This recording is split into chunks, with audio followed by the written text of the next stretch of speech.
Lebensborn, Spring of Life. What a nice name for an adoption and maternity agency. Welcome to the Spring of Life. But wait, let's try it in its native tongue. Herzlichen Willkommen zum Lebensborn. Still not bad, but let's make it official by adding the compulsory ending. Heil Hitler! The Lebensborn was indeed an adoption and maternity agency, and it did take care of mothers and their children whether they wanted to keep them themselves or put the children up for adoption. The Lebensborn was also kind enough to take in foreign children as well. We say kind sarcastically because, as you can imagine, with almost anything having to do with the Nazis, there was something sinister behind the adoption of foreign children. Actually, they were not so much adopted as kidnapped and given to German couples who wanted a child but were not able to conceive.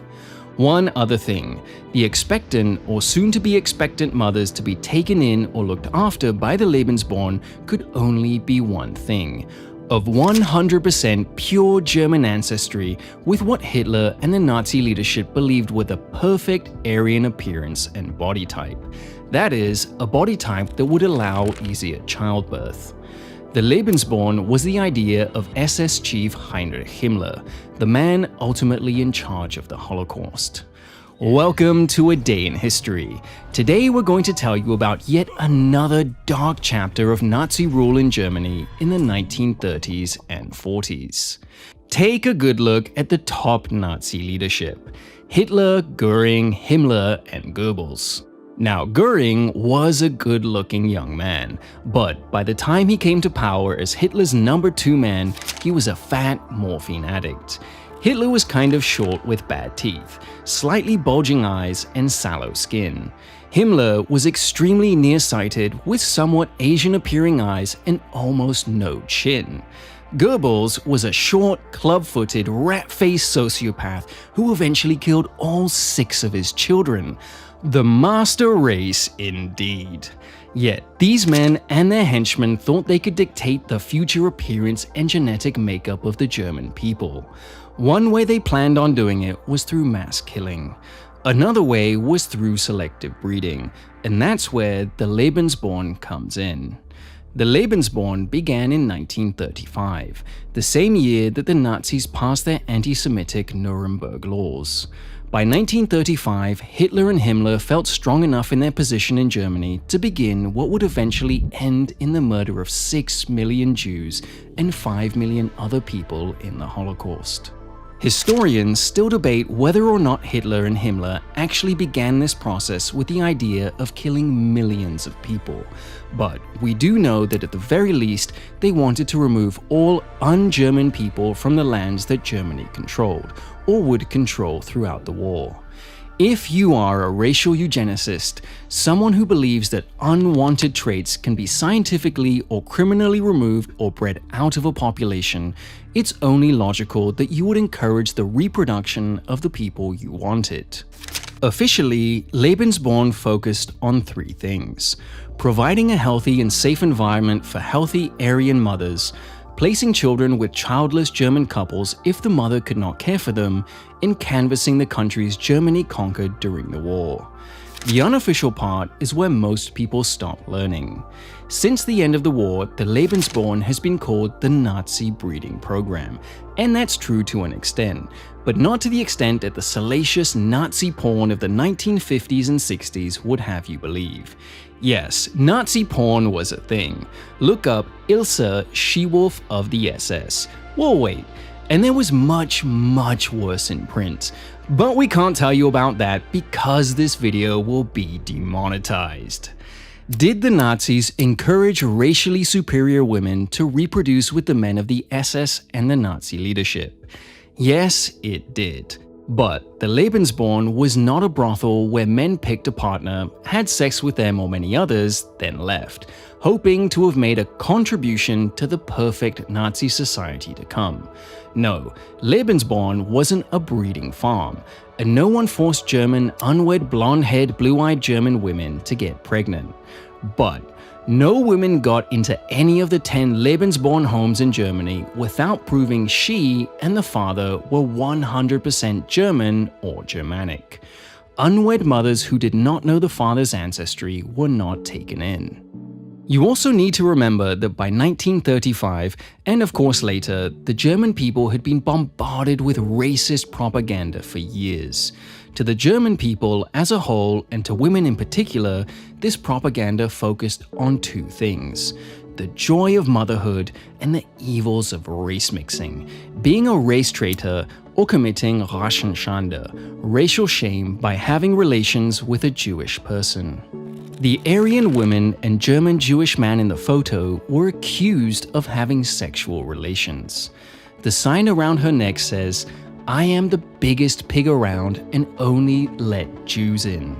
His says, "I am a young Jewish boy and only take Jewish girls to my room." The picture was taken in Cuxhaven in 1933, 2 years before the Nazis passed their racial laws and began Lebensborn. Nazi propaganda fed on some old German stereotypes, which hardened the attitude of those already on their side, and convinced many others of the evils of race mixing. Hand in hand with the anti-Semitic propaganda was the elevation of the German race in Hitler's ideal Aryan, Germanic or Nordic-looking person. Tall, lean, blonde-haired, blue-eyed. Now, blondes didn't make up even half of the German population, but in Hitler's and Himmler's future world, most Germans would look like the propaganda posters for the Hitler Youth and the League of German Girls, or Bund Deutsche Mädel, or BDM. In 1936, a huge scandal rocked Germany. At the time, German racial laws and Himmler's ideas of repopulating Germany were just being introduced, and to a large degree, at least in the countryside, most Germans were pretty conservative and conventional in their attitudes towards sex and having children out of wedlock. The scandal involved about 900 girls and young women who attended the 1936 Nazi Party rally in Nuremberg. Of the thousands of BDM girls who attended the rally, 900 became pregnant while attending it. In many cases, the relations were consensual and between young men and women close in age, but many were not. Much older party officials and a large number of Hitler Youth forced or coerced the girls into sexual relations. All 900 girls were forced to have abortions, and the party did its best to cover the story up or downplay it. It's a sign of the times that none of the perpetrators were brought to court, but a new nickname for the BDM began to circulate: Bund Deutsche Matratzen, the League of German Mattresses. Had that scandal happened even 2 years later, it's likely that those girls and young women would have been forced or allowed to, in the case of girls who wanted their children, to give birth. For by that time, and surely by 1941 when the war was in full swing, Himmler had given up all pretense of caring about traditional German values and encouraged women and girls who could to have children for the fatherland. By the beginning of World War II, many eligible young women of German descent, wanting children and finding many of the most eligible men of the country in the army, put themselves forward as potential brides or vessels for Himmler's Aryan SS supermen. The late historian and Holocaust survivor David Grunberger interviewed a number of these women for his books on the society and culture of Nazi Germany. Here is what one told him about how her husband, an SS officer, proposed to her. He said, "I was a model of purebred Nordic Germanic woman, and it was a sacred duty to give the Führer as many fine children as possible. As the children of the SS men were going to be the new ruling class of Germany, they had to be very careful that the women were not racially objectionable and had the right sort of physique to produce plenty of children." The marriage permit was only granted after an investigation by the Reich Ancestry Office and a medical examination by SS doctors. How romantic. Lebensborn also scoured religious and government orphanages for Aryan children to give to willing Nazi couples, but many of the adoptees weren't German at all. Most of them were Norwegian, but a surprising number were Polish or Ukrainian children with Aryan features that had been seized from orphanages in those countries. And worse, ripped right from their parents' arms, as some SS groups were particularly tasked with finding children with sufficient Aryan characteristics for adoption in Germany. These boys and girls often found themselves in Lebensborn orphanages, surrounded by people who they could not communicate with, forced to learn German, beaten for anything deemed disobedient, like speaking their native tongue or saying Catholic prayers, or simply for existing. Thousands of German couples took these children in during the war. Some were reunited with their parents after the war, but many were so young they had no recollection of who they were or where they were from. What's more, the Lebensborn managed to destroy virtually all of its documents before they were seized by the Allies. No one knew who these children were, and so they remained in Germany. Some had become part of a family, and a good one. Some had been given to adoptive parents who spent most of their time abusing the child or children in one way or another. Others who were deemed too difficult or refusing to be German were returned to the Lebensborn. SS, surviving Lebensborn records, and witness accounts all tell a horrific story about the many children who refused to become what they were not. They were sent to the camps. There were 10 Lebensborn facilities in Germany, 9 in Norway, 2 in Austria, and 1 each in Belgium, Holland, Denmark, and France, all home to what Hitler deemed to be Germanic nations. Norway was considered the prize for Nazi eugenicists. It was believed that most of the people living there were still pure Aryans, and that the union of an SS man and a Norwegian woman would bring forth a member of a generation of Germanic supermen. Though most people in Norway were decidedly anti-Nazi and anti-German, there was a considerable number of collaborators in the country.